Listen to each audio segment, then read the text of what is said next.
Hey everybody, today we're going to be talking about American Carnage, directed by this guy, whom also made a Joker short called The Laughing Man, that just so happens to be inspired by the Batman comic A Death in the Family, and definitely worth checking out.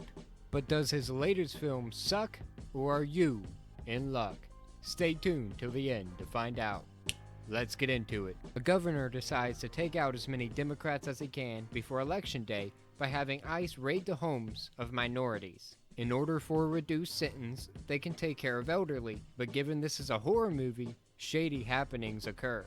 I mean, I gotta say, some buildings are creepy enough to begin with, but fill them up with sketchy staff and unruly elderly, and you can go ahead and count me out and far away from that situation. Surprisingly enough, the main cast of characters that aren't me, aka the actual protagonists of the film, are extremely likable. I can't remember who plays JP, but although he does fall into some main character tropes, he seems like a man I'd love to know and is very easy to sympathize with. He's a good brother, a good friend, a nice man, and over his head. He tries to do good and learns over time. He's an all-around role model, a pretty cool guy. All that being said, he still does some things that steers away from being considered too good, which honestly, I kinda liked. He felt flawed, and therefore, way more layered.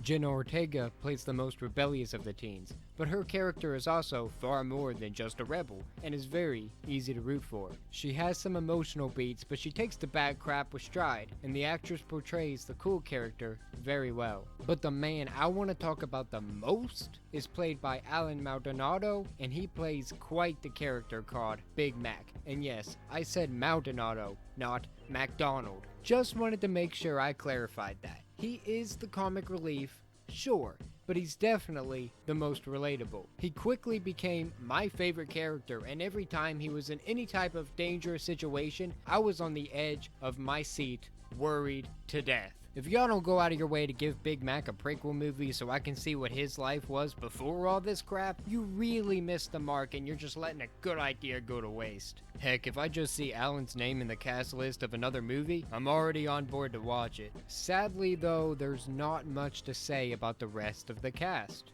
Chris is funny at times, and his personality revolves around paranoia, but besides having more balls than I ever imagined, he doesn't really break archetype. When it comes to Micah, although the actress does well in the role, she practically lives with one leg in the good girl trope, setting up to be a final girl, and the other leg pushing the plot forward as a love interest. I do like where they go with her character near the end though, but it doesn't really feel like the movie earned that kind of development to me. The main bad guys, although one does have a couple good lines, are just bad for the sake of being bad. We're meant to hate them, so therefore they're written to be easy to hate. And it works, especially since the protagonists pick up the slack. It does mean the big bads aren't very memorable, but I can let it slide this time since they're not really meant to be. Another rather weak spot in the movie that is worth mentioning are the digital effects. The CGI in this movie isn't great, and that's either going to hamper your experience, or you're not going to mind because it lends well with the goofy tone of the rest of the movie. Like, there's a scene with a body going through contortions, but the effects are so bad that it made me laugh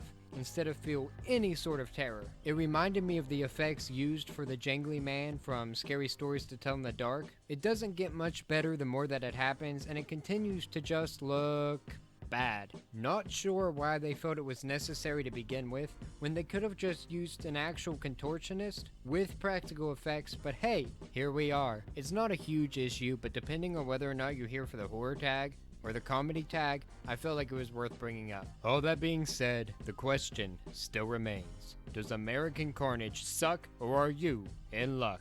You're definitely in luck here.